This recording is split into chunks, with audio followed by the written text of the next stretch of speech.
Bueno, buenas tardes. Muchas gracias a los amigos del IAEM por la invitación, a Daniel Kerfel, en especial, que fue el artífice, el arquitecto de toda esta iniciativa.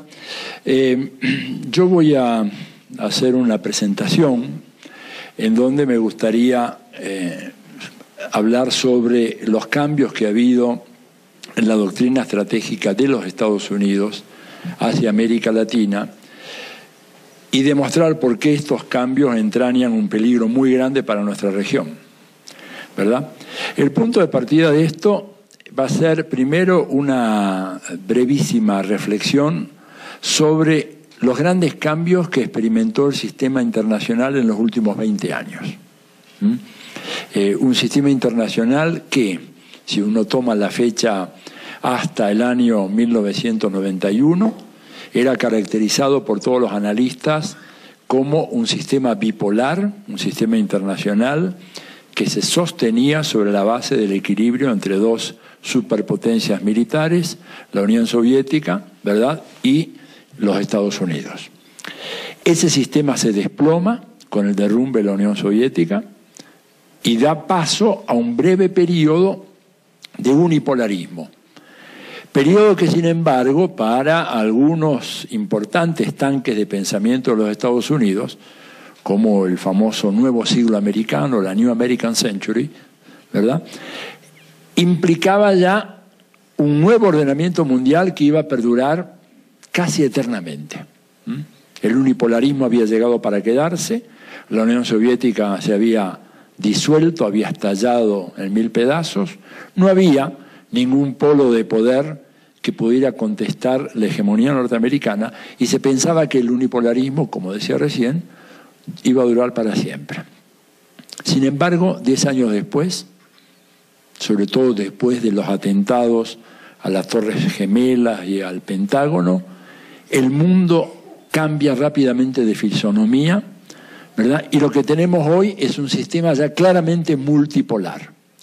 O sea que en un plazo de 20 años, el sistema internacional pasó del bipolarismo al unipolarismo al multipolarismo. Quiero llamar la atención sobre este punto, porque cuando uno analiza la historia en larga proyección del sistema internacional, estos cambios a veces implicaban el movimiento de más de un siglo. Sin embargo, en 20 años se produjeron esas 3 modificaciones fundamentales del sistema internacional. Y esto me parece que es importante para entender un poco la ansiedad, ¿no es cierto?, que existe en los planificadores estratégicos de los Estados Unidos acerca del mundo en que estamos viviendo. Y es por eso que voy a hacer una breve presentación, unas láminas, para ver un poco los grandes cambios que tuvieron lugar en el curso de lo que fue el apogeo de la hegemonía norteamericana. Apogeo que arranca con el fin de la Segunda Guerra Mundial, ¿no es cierto?, y que se extiende de manera indiscutida hasta comienzos de este siglo, en donde, como hemos visto en las exposiciones de Ernesto y de Pedro que me precedieron, se habla en los dos casos de un declive, de un declinar, de una decadencia, un debilitamiento muy claro de la hegemonía norteamericana, como vamos a ver a continuación. Entonces, arranquemos viendo, bueno, cómo era el mundo cuando aparece toda la problemática de los países en desarrollo, comienzan los procesos de descolonización. Este es el mundo visto desde el punto de vista del poderío económico. Lo que ustedes están viendo ahí es una representación, un mapa usando la metodología de Arno Peters para construcción de los mapas, si quieren después hablamos de eso, en donde el tamaño no tiene que ver con la superficie territorial, sino con el Producto Bruto de los distintos países. Como ven claramente, ese era el mundo del norte, Estados Unidos, acá tenemos Alemania, Holanda, Bélgica, Francia, Suiza, Italia, España, Portugal, Gran Bretaña, Irlanda. Y en el extremo, que se me cae del mapa, lo dejamos a Japón afuera, ahí se ve mejor. Ahí está Japón. El milagro de japonés el milagro europeo, el Plan Marshall, y Estados Unidos como el eje indiscutido. Y esto que se ve acá arriba es la Unión Soviética. En términos de Producto Bruto, poco, pero una formidable capacidad militar. Acá estamos hablando del año 60. En el año 57, la Unión Soviética había conmovido el tablero político internacional, tomando la delantera en la carrera espacial. El lanzamiento del primer satélite artificial, después un satélite tripulado que provocó la desesperación en los Estados Unidos, que triunfador en la guerra se veía superado, ¿no es cierto?, en la carrera por la conquista del espacio. Pero como ven claramente, esto era el tercer mundo. América Latina, la parte más desarrollada, África, prácticamente reducido un poco a Egipto, Argelia, ¿no es cierto?, Marruecos, Sudáfrica, y acá tenemos la India y China, que por el volumen de población igual tenían un producto bruto comparativamente grande, pero el resto de Asia prácticamente desaparece y de África muy poco. Si vemos qué pasa con ese mismo escenario, ¿no es cierto?, en el año 1990, 30 años después, vemos ya un mundo cambiado. Un mundo cambiado. Si no se corta la conexión con Internet, lo vamos a ver completo el mundo. Si no, vamos a ver el norte nomás. ¿Tengo Internet? Tengo Internet. No está porque no está bajando esto. A ver. Siempre pasan estas cosas. Lo repito, vamos a ver. Ahí está. Ahí está. 1990. Ya, según lo que había dicho Pedro y Ernesto, ya estábamos en el medio de la contrarrevolución neoliberal. Ya Estados Unidos, Europa, por supuesto, siguen siendo los ejes. Japón, todavía disfrutando los últimos momentos de su expansión.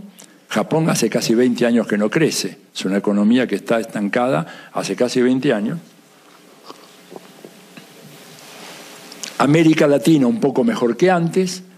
África no hay mayores cambios, ¿no es cierto? Un poquito lo de Sudáfrica sigue estando presente. China se nota que empieza a crecer, la India no mucho, ¿verdad? Pero de todas maneras, en el 90 seguíamos teniendo una Unión Soviética débil económicamente, una Europa muy poderosa económicamente, o sea, el corazón del capitalismo estaba en el Atlántico Norte. Y el tercer mundo seguía en una posición de extrema debilidad, ¿verdad? Si vamos ahora a la proyección de lo que se espera que sea el mundo en el 2015, ¿verdad? Y es una proyección bastante acertada, ahí ya nos damos cuenta de que estamos en otro mundo. Y que el estratega de los Estados Unidos y del Pentágono, no por casualidad, lo que ellos están diciendo, ¿verdad? No lo dicen así abiertamente como lo digo yo, vamos a ver si ahora tengo más suerte, ahí va. Lo que están diciendo es que el rival a vencer es China. El rival a vencer es China. La OTAN, este acuerdo acá ya no tiene mayor importancia. Ahora, ¿qué es lo que está haciendo Obama? Tratando de controlar toda esta región de acá. Instalando bases militares en Australia, y acá tenemos, fíjense ustedes, China creciendo de una manera fenomenal. Para el 2015 el Producto Bruto chino va a ser superior al de Estados Unidos. India sigue creciendo mucho, pero no al ritmo de China. África prácticamente, el África subsahariana desaparece, inclusive la misma Sudáfrica deja de tener la presencia que tenía. Y América Latina, ¿no es cierto? Tenemos México, de todas maneras con un Estados Unidos muy grande, Europa, que se va reduciendo, ya no es lo que era en el 90, mucho menos. Acá tenemos Francia, Alemania, sigue siendo el eje fundamental, ¿verdad? Rusia ahora ya no es la Unión Soviética, la Federación Rusa mucho más débil. Acá tenemos Afganistán, Irán, etc. En general, lo que vemos es una un desplazamiento del centro de gravedad de la economía mundial hacia el oriente. Acá está Japón, Corea, Taiwán, ¿no es cierto? O sea, el núcleo más importante hoy de la economía mundial es ese. Y donde está el núcleo de la economía mundial, también está el núcleo de la problemática militar. Estados Unidos cambia, ya el enemigo no es Rusia, aunque molesta por la vinculación de Rusia con Venezuela, con Cuba, ¿verdad? El enemigo está acá. El enemigo está ahí. Y esto aparece en todos los textos recientes del Pentágono, de la CIA, todos los escenarios prospectivos a 25, 30 años plazo, hablan del enfrentamiento con China. Ya vamos a ver por qué. Para terminar con esta primera parte, déjenme mostrarles algo que nos revela bueno, este es el mundo en función del tamaño del Producto Bruto. Vamos a ver ahora, si todo funciona bien, una animación sobre cómo es el mundo. A ver si esto aparece bien.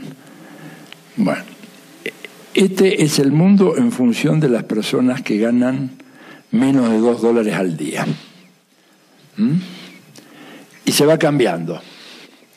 El grueso de los que ganan menos de $2 están en África. Vieron al principio África era mucho más grande, había mucho más gente. Ahora estamos viendo los que ganan hasta 10 a $20, y vemos cómo cambia el mapa. O sea, un mundo injusto, de una manera fenomenal. El mundo que construyó la globalización neoliberal es este mundo que estamos viendo ahora. Estos los que ganan de 20 a 50 por día, de 50 a 100, hasta llegar a los que ganan $200 al día. Y ese es el mundo de los $200 al día. África prácticamente desapareció. Por eso en algunas reuniones, mismo en el seno del Banco Mundial, he escuchado decir, ¿verdad?, que algunos economistas del banco se niegan a discutir las estrategias de desarrollo de África porque dicen África es un problema de la Cruz Roja, no es ya un problema económico. Y esto un poco lo está demostrando. Esto es lo que ellos quieren. La India misma, bueno, acá volvemos al cómo controlo esto yo. A ver, hay una función que dice no aumentar, sino reducir, rebobinar. Bueno, disculpen la torpeza, pero bueno, en todo caso, este es el mundo del 1 por día. ¿Se dan cuenta? Que es terrible. El 1 por día es India, es gran parte de China todavía. Se habla de China, cuando se habla de China como una gran potencia capitalista, se ignora este pequeño detalle, ¿no? Fíjense toda la gente que vive todavía con $1 por día. La India, Nigeria, etcétera, mismo acá en América Latina. Bueno, pero lo que iba diciendo es que es un mundo tremendamente injusto. Y un mundo, por lo tanto, propenso a tener toda clase de conflictos y en donde las hipótesis de guerra, en una África que se va achicando a medida que estamos viendo cuánta gente vive con más dinero por día, y vemos que prácticamente cuando llegamos a la cima de los $200, ese es el mundo del norte. Y América Latina también en ese punto sufre una transformación, por supuesto está mucho mejor que África, pero aún así está muy lejos de ser, cuando superamos las barreras de 50, etcétera, comenzamos a sufrir un proceso de encogimiento similar al que tienen los africanos. Bueno, ¿qué quiere decir esto? Esto quiere decir que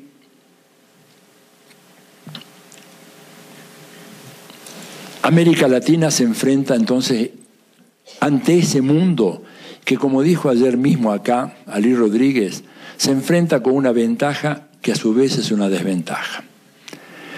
La ventaja es que es la región del planeta más rica en recursos naturales de todo tipo.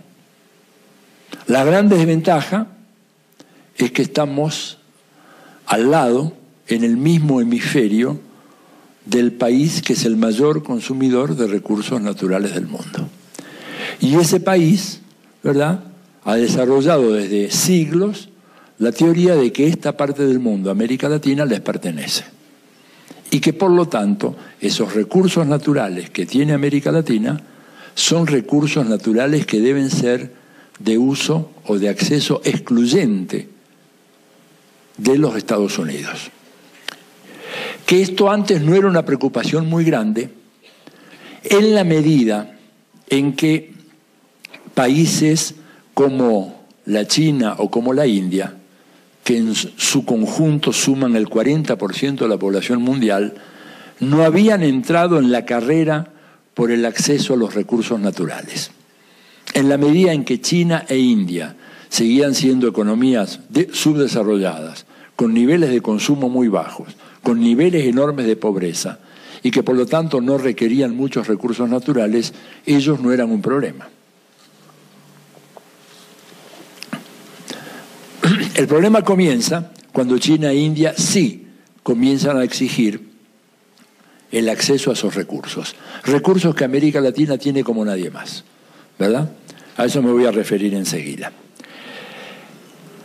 Este planteo de esta relación de Estados Unidos con América Latina, ¿verdad?, parte del supuesto que comparten muchas veces muchos analistas de América Latina, de que nuestra región es una región irrelevante para los Estados Unidos.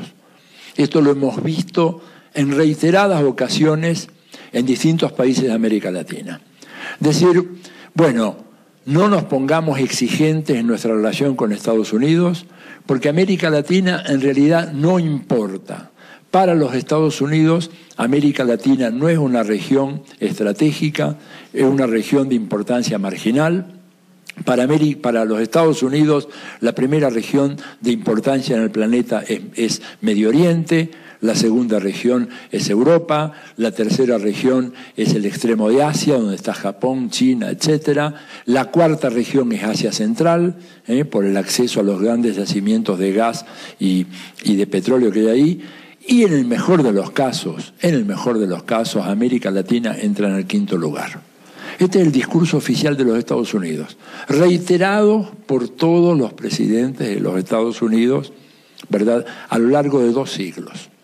Y aceptados muchas veces sin discusión por los propios gobernantes de América Latina y mismo por los intelectuales de América Latina. Esto que denunciaba Pedro acá, la actitud crítica de intelectuales de izquierda acerca del Sucre, se reproduce también en el terreno de las relaciones internacionales con una actitud crítica de los intelectuales y de los expertos y especialistas, muchos de ellos de izquierda, en relación a planteos autonomistas o de autodeterminación nacional de los países de América Latina, en donde se nos dice, bueno, pero ¿a dónde quieren ir? ¿Hasta dónde quieren llegar? Si nosotros realmente somos irrelevantes y por lo tanto tenemos que procurar acomodarnos a las exigencias que plantea Estados Unidos. La única manera como podemos salir del subdesarrollo es subiéndonos al tren que nos ofrecen los Estados Unidos y en el lugar que ellos nos ofrecen. Tomaremos el asiento en el lugar que ellos nos ofrecen. Ahora, esta teoría está profundamente enraizada en las ciencias sociales de América Latina.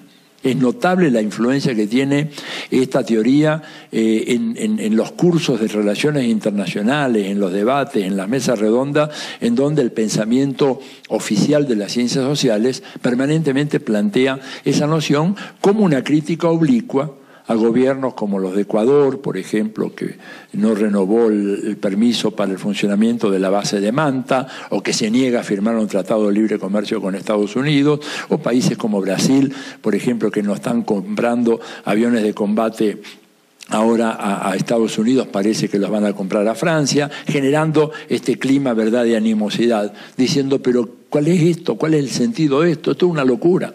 Si nosotros, la única manera de salir de su desarrollo es de la mano de Estados Unidos. Y a Estados Unidos, además, no le importamos. Pero acá miren algunos datos muy interesantes que cuando uno los pone sobre la luz, nos damos cuenta de que ese argumento no importamos. Es un argumento falso. Primer elemento. Cuando uno se pregunta, ¿cuál fue la primera doctrina de política exterior que elaboró los Estados Unidos, una vez consolidado como república independiente del Imperio Británico? La primera doctrina que elabora Estados Unidos es sobre América Latina. Es la famosa doctrina Monroe del año 1823. Todavía no se había producido la batalla de Ayacucho, en 1824, que es el jalón final en el proceso de independencia de Sudamérica de la corona española, y ya un año antes Estados Unidos tenía una doctrina para esta parte del mundo, la doctrina Monroe. Alguien puede decir, bueno, pero elaboraron enseguida todas las otras doctrinas. No, la segunda doctrina que elabora Estados Unidos en materia de política exterior la elabora en 1918 el presidente Woodrow Wilson, y tiene que ver con Europa, una Europa conmovida por la Revolución Rusa y por el desplome del Imperio Austrohúngaro, el desplome del zarismo y el desplome del Imperio Alemán y la devastación de la Primera Guerra Mundial. Y ahí viene Wilson con su teoría acerca de Europa, acerca del concierto de las naciones, la sociedad de las naciones, todo lo demás. Es decir, que entre la doctrina para América Latina y la doctrina para Europa pasa casi un siglo. ¿Habrá sido producto de la irrelevancia de la región, que durante un siglo la única doctrina política exterior hubiera sido la doctrina Monroe? Es muy raro. Realmente es insostenible el argumento. Pero uno puede venir más acá. Y este sería el segundo elemento a tener en cuenta. El segundo elemento a tener en cuenta es que cuando termina la Segunda Guerra Mundial, cuando se consolida el poder soviético, cuando se expande el poder soviético a Europa Oriental, uno podría pensar que el primer nuevo tratado militar que firmarían los Estados Unidos sería el Tratado del Atlántico Norte. Pero ese tratado es en el año 1949. Antes que ese tratado, 2 años antes, Estados Unidos firma el Tratado Interamericano de Asistencia Recíproca. O sea, firma un tratado militar que cubre todo el hemisferio americano, 2 años antes de firmar el tratado que da lugar a la creación de la OTAN. Es decir, estamos hablando entonces de una ratificación de la excepcional importancia que esta región tiene para los Estados Unidos, que siempre tuvo para los Estados Unidos, ¿verdad? Desde 1823 en adelante. ¿Por qué será? Esta es la tercera razón, lo que un poco decía yo al principio citando a Ali Rodríguez. O sea, las enormes riquezas que tiene América Latina, riquezas de toda índole que son fundamentales, ¿verdad?, para sostener no solamente la seguridad de los Estados Unidos, sino para sostener lo que se llama el modo americano de vida. América Latina y Sudamérica fundamentalmente es una región que tiene enormes depósitos de agua. La estimación es entre el 30 y el 35%, algunas estimaciones son inclusive mayores, tiene entre el 30 y 35% de las reservas de agua dulce del planeta Tierra. Esto sin contar la presencia del acuífero guaraní, que como creo que se dijo acá en estos días, el acuífero guaraní, que arranca al sur del Amazonas, llega hasta la triple frontera argentina, brasileña y paraguaya. Ese acuífero no es el más grande del mundo, según los cálculos es el segundo o el tercero, pero es el único que tiene capacidad infinita de reproducción del agua. El más grande es el acuífero siberiano, ¿verdad? Pero ese acuífero no tiene la capacidad de recarga que tiene el guaraní. Entonces América Latina tiene agua. Y ahí vayamos a ver a todos los estrategas norteamericanos diciendo que en la segunda mitad del siglo XXI las guerras van a ser ya no por el petróleo, que se va a haber acabado, sino por el agua. Y acá tenemos agua, en abundancia. Ahí hay un cálculo que hicieron. El río Amazonas arroja cada segundo al Océano Atlántico más agua que todo el río Támesis de Inglaterra. Digo esto para darnos una idea de la dimensión descomunal que tiene la sobreoferta de agua en esta parte del mundo, en América Latina. Tiene petróleo, ¿verdad? tiene petróleo. Las últimas estadísticas en materia de petróleo colocan a Venezuela como el país con las mayores reservas probadas de petróleo del mundo, desplazando de ese lugar a Arabia Saudita. Este es un informe oficial de la OPEP, no es un informe del gobierno venezolano, es de la OPEP, ¿verdad? Y es un informe que calcula reservas probadas, no reservas estimadas, probables, etcétera. Pero resulta que en materia de reservas probadas, Venezuela hoy es el país con las mayores reservas de petróleo del mundo. En un mundo sediento de petróleo, porque ahora no solamente quiere Estados Unidos, quiere Europa Occidental, también lo quieren los chinos y también lo quieren los indios, el petróleo, ¿verdad? Y acá tenemos las mayores reservas del mundo en la faja del Orinoco, ¿no es cierto?, por ahí, y el último descubrimiento acá en el litoral paulista, el famoso yacimiento, gran yacimiento de petróleo submarino que tiene Brasil en la región del litoral paulista, el llamado Presal, ¿verdad? O sea que tenemos petróleo en abundancia, en un mundo en donde el petróleo hay que sacarlo de lugares cada vez más remotos y en circunstancias cada vez más difíciles. Entonces imagínense el petróleo que puede sacar Estados Unidos de Venezuela, ¿no es cierto?, de acá, llega navegando por este mar interior que es el Mar Caribe en menos de 4 días a Houston, que es el gran centro de recepción y redistribución del petróleo importado a los Estados Unidos. El que viene allá del Golfo tiene que hacer todo este trayecto, primero sortear los piratas somalíes que están por ahí en combinación con los bancos y los gobiernos. No vayan a creer que son unos negritos que están solo en una lanchita. Esto es toda una mafia organizada, gobiernos, bancos, piratas, donde hay bancos americanos involucrados en eso. O sea, tienen que sacar primero el petróleo de regiones como Irak, Kuwait, Arabia Saudita, hacerlos dar toda esta vuelta, ¿no es cierto?, hasta llegar a Houston. Demora 35 días ese barco. Un costo de flete mucho mayor, sacado de la región más explosiva e inestable del planeta, que es Medio Oriente. Entonces, la importancia de América Latina es enorme. Por el petróleo, ya dije por el agua, es por el gas, es por los minerales estratégicos, ¿verdad? Hay un estudio hecho hace muy poco en donde se concluye, ¿verdad?, un estudio lo hizo una profesora María José Rodríguez Rejas, en donde demuestra, ¿no es cierto?, que de los 10 países mineros más importantes del mundo, 6 son de Sudamérica. De los 10 más importantes del mundo, 6 son de Sudamérica. Perú, Chile, Brasil, Argentina, Bolivia y Venezuela, según este estudio. Que si agregamos México, que está en la lista de los 10, o sea, resulta que de América Latina, de los 10 países mineros más importantes del mundo, 7 son de América Latina. Y entonces escuchemos lo que dice, ¿verdad?, un alto oficial de la Fuerza Aérea de los Estados Unidos, que en una audiencia ante el Congreso de ese país, dijo que nosotros, cito, necesitamos de al menos 40 minerales esenciales para una defensa adecuada y para una economía fuerte capaz de mantener el modo americano de vida. O sea, necesitamos por lo menos 40 minerales esenciales. Y resulta que acá tenemos 7 de los 10 países mineros más importantes de América Latina.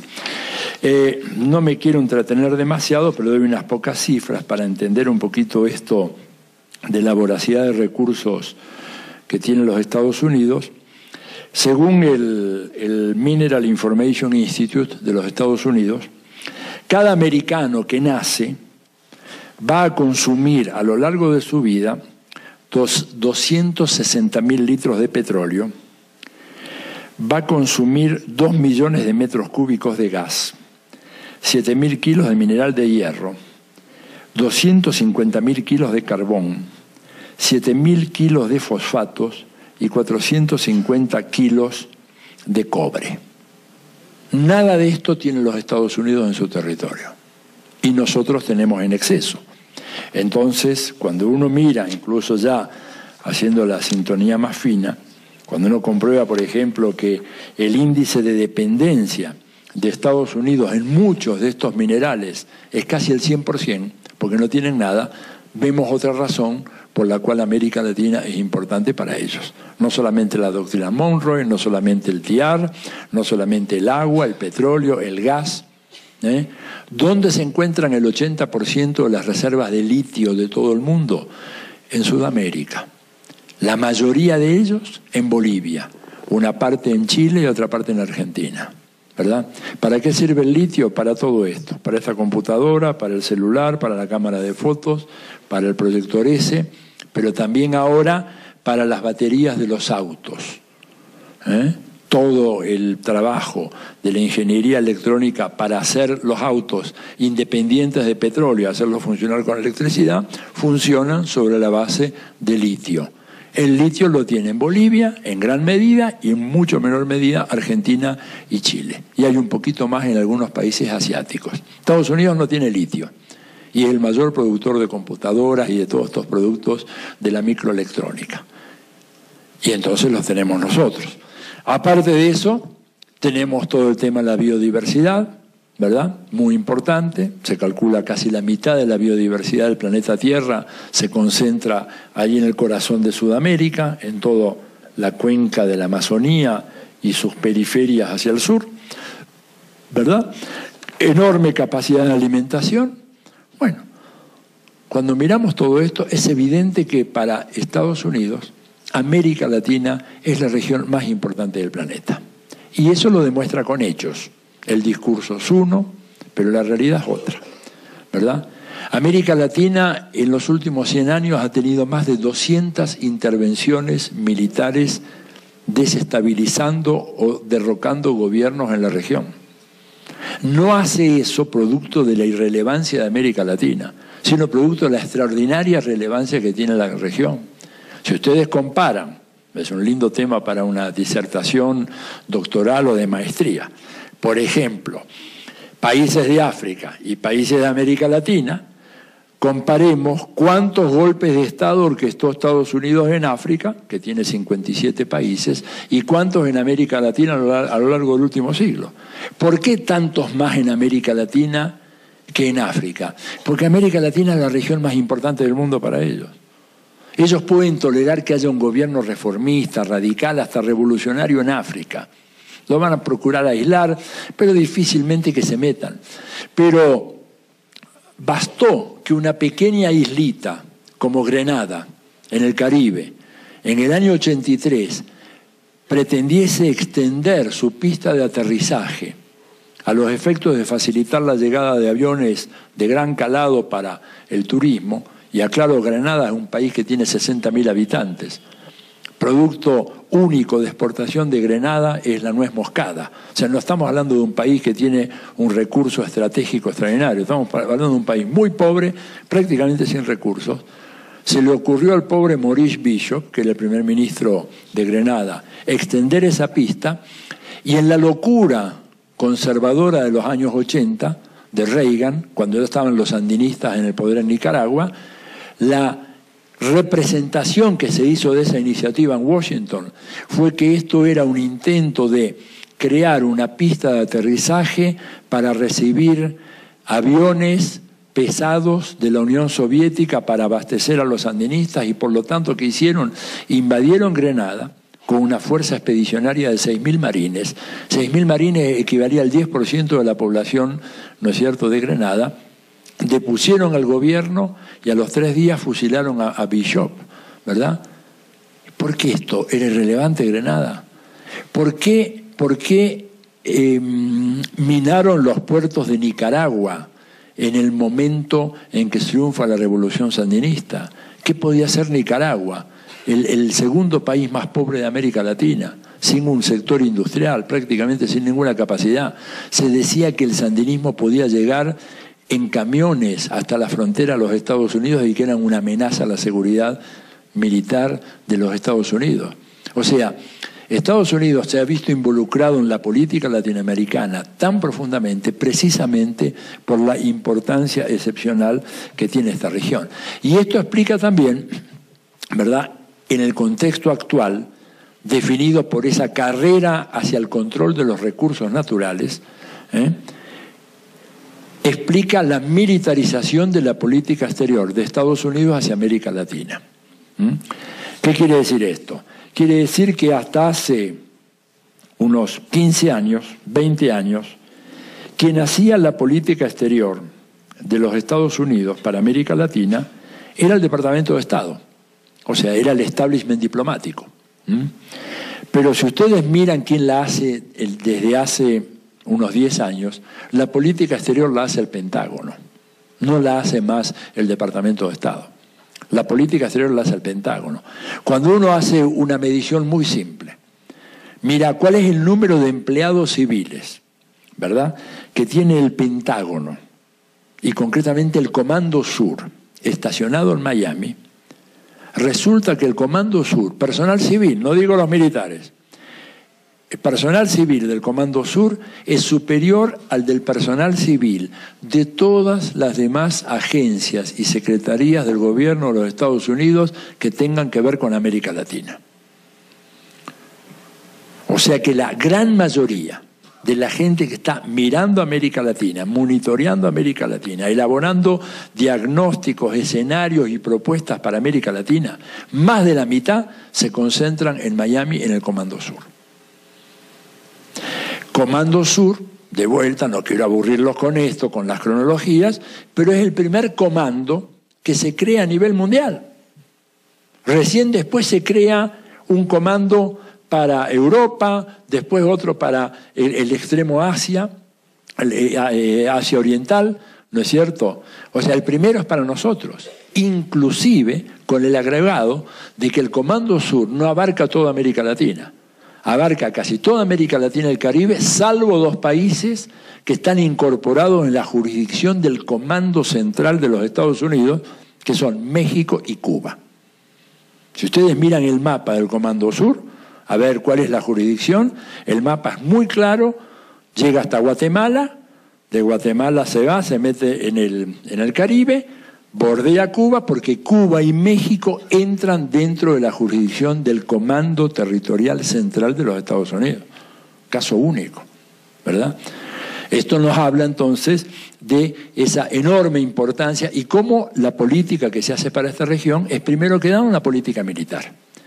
La contrapartida de esto, de este proceso de creciente influencia del establishment militar, es la fenomenal expansión de bases militares de Estados Unidos en la región. Ahora vamos a ver un poquito eso. Estados Unidos, ¿no es cierto?, en la década de los 80 tenía prácticamente, a comienzos de los 80, tenía 2 grandes bases militares en América Latina y nada más. Era una, la base de Guantánamo, heredada de la guerra hispanoamericana de 1898, y la segunda base, producto también de esa misma guerra, que era mucho más pequeña, la base Roosevelt en Puerto Rico. No tenía más bases militares. Con el triunfo del sandinismo comienza la expansión de las bases militares, ¿verdad? Primero en Honduras, preparadas y organizadas por el propio embajador de los Estados Unidos, que era el señor John Negroponte, seguramente lo habrán sentido nombrar. Después fue jefe de todos los servicios de espionaje de los Estados Unidos. Él es el que crea la base de Palmerolas, la base Sotocano, allí donde llevaron a Mel Zelaya cuando lo sacan de su casa y en el golpe de Estado del 2009. Y en la actualidad Estados Unidos tiene en la región, en América Latina y el Caribe, 46 bases militares. O sea, ha habido un crecimiento absolutamente desproporcionado, desorbitado, en la región más pacífica del planeta. Porque esta es una región donde prácticamente no ha habido guerras, ¿verdad?, entre los países en los últimos 20 años, 25 años, e inclusive tomando gran parte del siglo XX, comparado con África, con Europa, con Asia, esta es la región más pacífica del planeta. Sin embargo, estamos totalmente rodeados de bases militares. ¿Por qué? Bueno, déjenme ver brevemente. Acá en el mapa aparecen dónde están los recursos minerales más importantes de América Latina.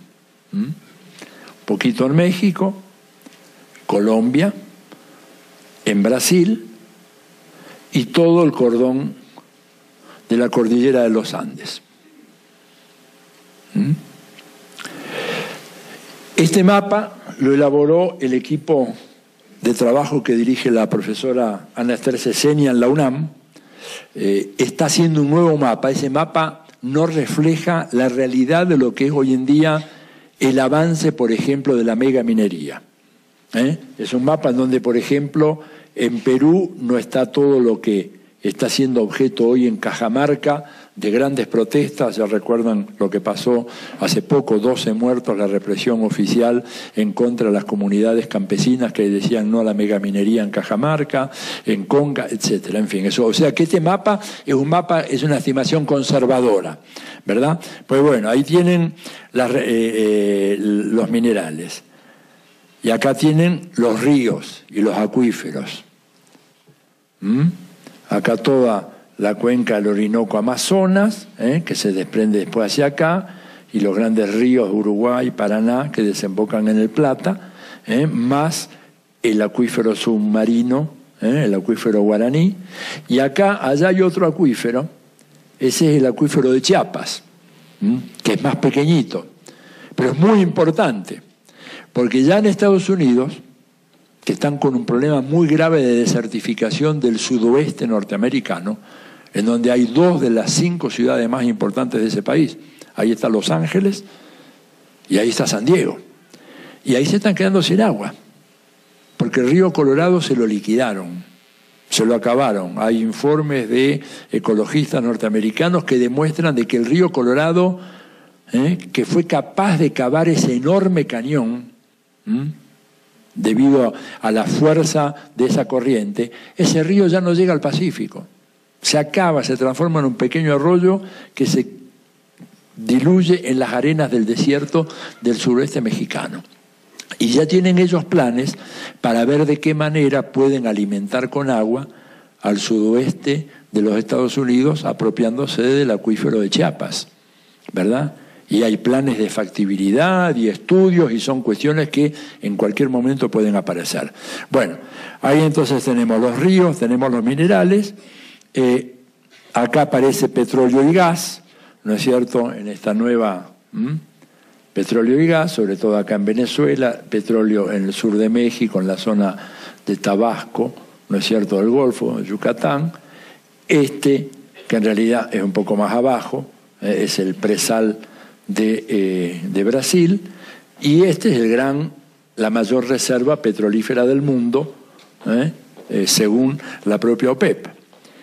Y finalmente, acá tenemos la biodiversidad, la ven muy bien, ahí esa región de por ahí, en torno al corazón de la cuenca amazónica. El mapa permite decir, bueno, veamos dónde están las bases militares. Y ahí es donde se pone linda la cosa. Las bases militares no están en cualquier parte. Están en toda la región donde están nuestras riquezas. Las bases militares están ahí. Y los ejercicios conjuntos se realizan en esa región. Y los ejercicios navales los hace la Cuarta Flota en toda esa región. Entonces yo les aseguro que no soy paranoico, no creo que hay nadie con un puñal acá a punto de clavarme una daga por la espalda, no tengo ningún rastro de la paranoia, pero es evidente que ante una situación como esta, uno tiene que estar muy preocupado, sumamente preocupado, porque esas bases están puestas para ser utilizadas cuando llegue el momento oportuno. Pero por ahora están ahí esas bases, por ahora están ahí, ¿verdad? Y van a ser utilizadas, vuelvo a decir, cuando llegue el momento oportuno. ¿Cuándo se moviliza, no es cierto? ¿Cuándo se moviliza la Cuarta Flota? En junio del 2008. ¿Qué pasa unas pocas semanas antes de la movilización? el presidente Luis Ignacio Lula da Silva hace el anuncio oficial del descubrimiento de grandes yacimientos petrolíferos en el litoral paulista. Y la cuarta flota, que ni siquiera se había movilizado cuando se produjo la crisis de los misiles, cuando la Unión Soviética había instalado misiles en Cuba y Estados Unidos, el presidente Kennedy, poco menos que lanza una guerra nuclear contra la Unión Soviética, bajo la amenaza de que si no sacaban esos misiles estacionados en Cuba, iban a una guerra termonuclear. Ni siquiera en ese momento la cuarta flota fue activada, se quedó en sus puertos. ¿Cuándo la sacan a recorrer el litoral de América Latina? La sacan 2 semanas después que el presidente Lula dice: hemos descubierto un enorme yacimiento petrolífero a 6.000 metros bajo el nivel del mar, en la zona llamada el Presal, y que se estima no solamente que harán de Brasil un país que ya tiene autoabastecimiento petrolero, sino un gran exportador mundial. Entonces estamos viendo un cuadro en donde estos recursos de América Latina son recursos que precipitan, ¿no es cierto?, que precipitan la voracidad del imperio. Un imperio muy vulnerable. Estados Unidos consume cada día unos 23 millones de barriles de petróleo. Tiene que importar 15 millones de barriles todos los días, ¿verdad? O sea, el abastecimiento que logra de México es declinante. México está perdiendo prácticamente sus reservas de petróleo debido a una superexplotación que se hizo de ellas, facilitándolo a los Estados Unidos. Con Canadá hay muchos problemas para lograr que siga ese flujo de petróleo, porque Canadá tiene que ir a sacar el petróleo cada vez en regiones protegidas por los códigos medioambientales en vigencia en ese país, y por lo tanto hay mucha resistencia. ¿Y qué hace entonces Estados Unidos? Bueno, trata de apoderarse o de posicionarse en América Latina para apoderarse de ese recurso que tenemos en gran cantidad nosotros. Esto, por lo tanto, plantea, digamos, este escenario en donde tenemos que cambiar inevitablemente las hipótesis de conflicto. América Latina siempre había hecho propias las hipótesis de conflicto de Estados Unidos. Esto nos decía Altiar. Hoy en día tenemos que tener otras hipótesis de conflicto completamente diferentes. Hipótesis de conflicto que tienen que ver, ¿no es cierto?, con esa carrera frenética hacia los recursos naturales que tiene nuestra región. Y ahí es donde comienza entonces toda esta nueva estrategia de los Estados Unidos. ¿Después de qué? Después de la gran derrota sufrida en el 2005, cuando el proyecto fundamental para los Estados Unidos para el siglo XXI, que era el ALCA, es derrotado en Mar del Plata.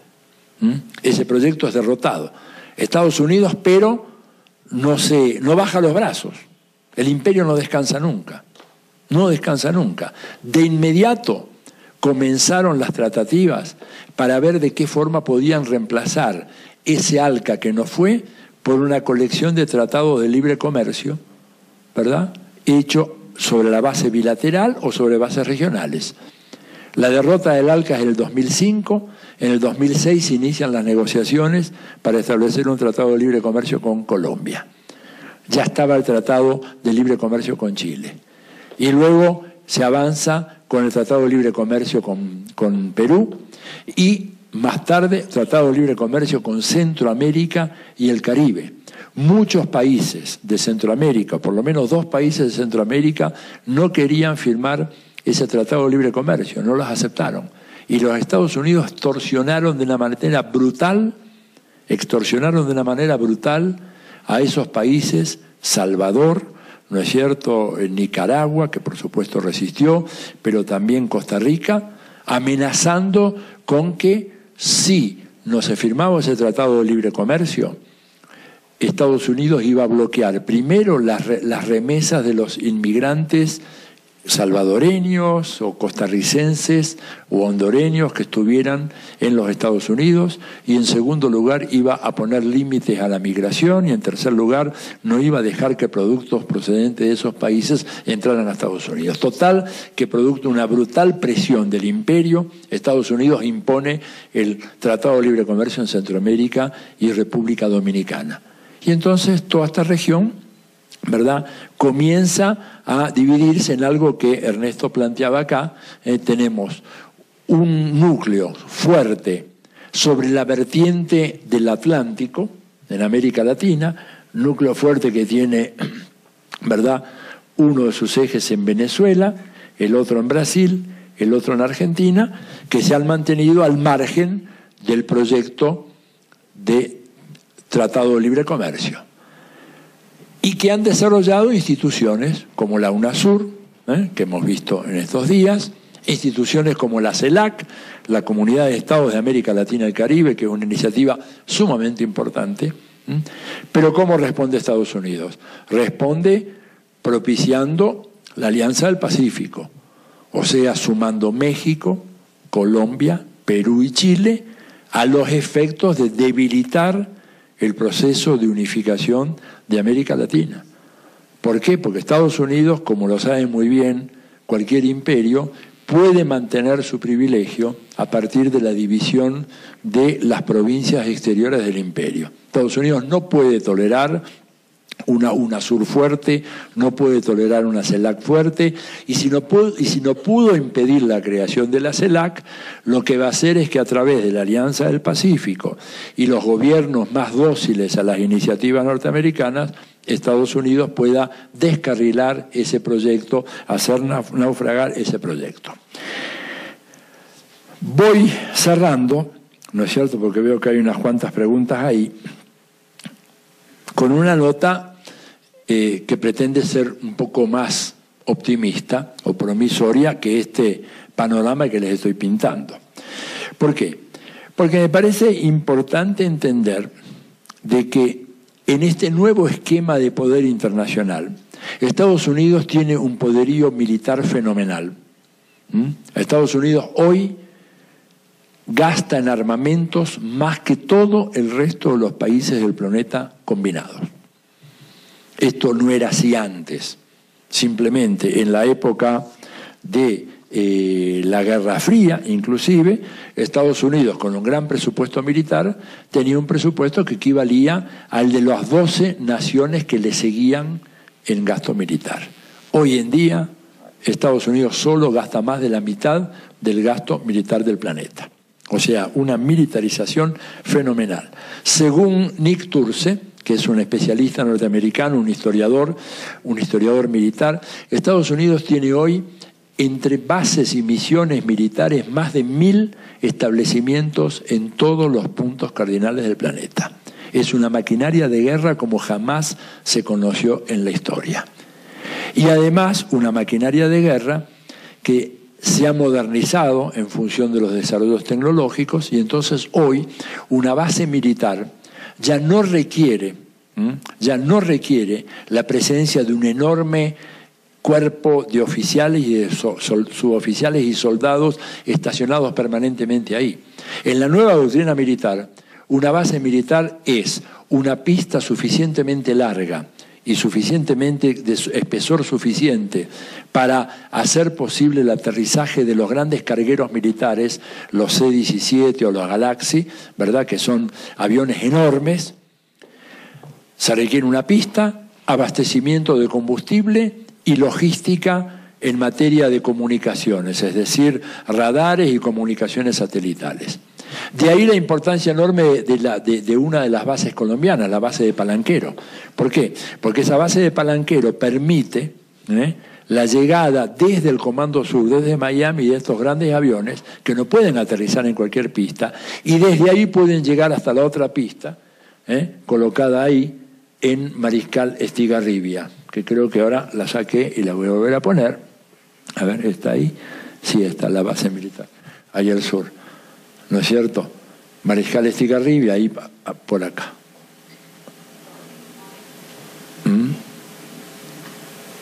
Sí, la pusieron más abajo. Bueno, pero en todo caso, puede llegar de Palanquero hasta acá y desde ahí controlar toda la Patagonia. Y aparte, Estados Unidos, por si fuera poco, tiene 2 bases más. Una acá, en las Malvinas, acceso a la Antártida, continente con recursos fenomenales, por ahora inexplorados, pero en un momento de desesperación van a ir a buscar petróleo, gas, lo que sea, en la Antártida. Segundo, Malvinas controlando el paso bioceánico. Si acá se arma un grave problema en el Canal de Panamá, por distintas razones, la única manera es dando la vuelta por acá. Estados Unidos tiene esa base ahí. Es una base de la OTAN, pero como dice el New York Times, quien dice la OTAN dice Estados Unidos. El músculo y los nervios, según el New York Times, es una expresión textual del diario. El músculo y los nervios de la OTAN son las Fuerzas Armadas de los Estados Unidos. Y aparte, Estados Unidos tiene por acá la base de la isla Ascensión, que no figura en el mapa. Entonces ustedes imagínense que Estados Unidos no solamente tiene todas estas bases acá, sino que además cierra este círculo así. En realidad es un rombo, ¿no es cierto? Y tiene toda la región controlada. Para Brasil, la base esta de Ascensión es terrible porque está apenas a 4 días de navegación de un crucero desde Ascensión hasta el puerto de Natal, en Brasil. Y desde acá abajo Estados Unidos puede controlar también lo que pasa en esta zona petrolera de Brasil. Eso explica el entusiasmo con el que Brasil ha adherido a la causa de las Malvinas. Aparte de la tradicional hermandad brasileño-argentina, todo el mundo reconocida, aparte de eso por interés propio, porque Itamaraty se quedó dormido. Itamaraty se durmió cuando Estados Unidos, con gran habilidad, entretuvo a la Cancillería brasileña prometiéndole un asiento permanente en el Consejo de Seguridad de las Naciones Unidas, que era un cuento para niños, ¿verdad? O sea, entraba a Brasil con un asiento permanente y se quedaba fuera Japón, se quedaba fuera Alemania, se quedaba fuera Indonesia, se quedaba fuera la India, se quedaba fuera México. Era un argumento absolutamente inverosímil. Sin embargo, entretuvo a la Cancillería brasileña durante más de 10 años. Y mientras tanto, pacientemente, Estados Unidos empezó a rodear toda esta región. Porque el objetivo fundamental de las bases que hay en Colombia, el objetivo fundamental no es Chávez. Es el objetivo táctico inmediato. El objetivo fundamental es esto de acá. Es la riqueza, ¿no es cierto?, de la Amazonía. Y mientras la Cancillería brasileña se entretenía en todo aquello, le iban llenando de bases, incluyendo ahí esta base que es de los franceses cedida a los Estados Unidos. O sea que está todo Brasil rodeado, por acá, por todas estas bases de aquí, las que le dieron los peruanos, las que hay en Paraguay, y encima Ascensión, y la que Sarkozy le cedió a Obama. De manera que es un escenario complicado. De todas maneras, ese poderío de Estados Unidos no es incontrastable. Hay cosas que todavía hoy se pueden hacer. Hubiera sido impensable hace 20 años que se hubiera producido en pleno Mar Caribe un ejercicio conjunto entre la Armada rusa y la Armada venezolana. Y Estados Unidos no pudo impedirlo. Y no pudo impedirlo porque simplemente una de las cuestiones que se habló acá en la mesa anterior, Estados Unidos es el deudor número 1 del planeta. Y depende que aquellos que le compran sus bonos quieran mantener los bonos, esos papelitos verdes o amarillos que decía Pedro Páez recién. Y Rusia resulta que tiene muchos de esos papelitos verdes. Y en el juego de presiones, Putin amenazó que si Bush se empecinaba en no dejar hacer el ejercicio conjunto en el Caribe, él iba a tener que largar al mercado nada menos que 30.000 millones de dólares de la noche a la mañana, con la cual se producía una fenomenal devaluación del dólar y un derrumbe del dólar. Y Estados Unidos no tuvo más remedio que aceptar ese chantaje que le hizo Putin, ¿verdad?, y hacer ese ejercicio conjunto. Y como esto, digamos, hay muchos otros indicios que son positivos. Estados Unidos no pudo frenar la CELAC, no puede disolver la UNASUR, no pudo sostener el golpe de Estado en Venezuela, no pudo concretar el golpe de Estado aquí en Ecuador. que Estados Unidos al principio, las declaraciones de Valenzuela eran de que acá no había golpes, sino un acto de indisciplina policial y nada más, estaban encubriendo el golpe, no pudo impedir la readmisión de Cuba en la OEA, no pudo impedir la liberación de los rehenes de la FARC, ¿no es cierto? No pudo impedir que Ecuador cierre la base de Manta. O sea, habla esto de una correlación de fuerzas muy cambiada. Con esto no quiero decir que la vamos a tener fácil, va a ser una larga lucha. Pero creo que si los países de América Latina logran hacer realidad ese proyecto de unidad, por último en defensa propia, cuando inclusive algunos gobiernos conservadores se den cuenta de que ellos también van a caer, y que ellos también van a ser vapuleados, y que ellos también, por más lealtad que le presten a Estados Unidos no les va a perdonar la vida. Igual, porque cuando vengan por los recursos y cuando no quede mucho cobre, los chilenos no van a poder seguir vendiéndole cobre a la China, le van a tener que vender solo a los Estados Unidos. Y el petróleo no se lo vamos a poder vender a los chinos, sino que se lo vamos a tener que dar a los Estados Unidos. Y si no se los damos, como decía Martí, lo van a arrebatar por la fuerza. Si no se los damos por las buenas, por la vía, entre comillas, comercial, lo van a arrebatar por la fuerza. Lo único que nos puede salvar es la unidad. Y eso explica por qué aún algunos gobiernos conservadores de la región son muy cautelosos en relación a proyectos como la UNASUR y la CELAC. No les convence, pero también hay un reflejo de autodefensa que les hace dudar seriamente de la conveniencia de situarse como peones incondicionales del imperio, porque pueden ellos también pagar un precio muy caro. Y hay un antecedente histórico, y con esto termino. Colombia perdió Panamá a manos de los Estados Unidos. Y perdió Panamá con un gobierno finalmente muy proamericano, ¿verdad?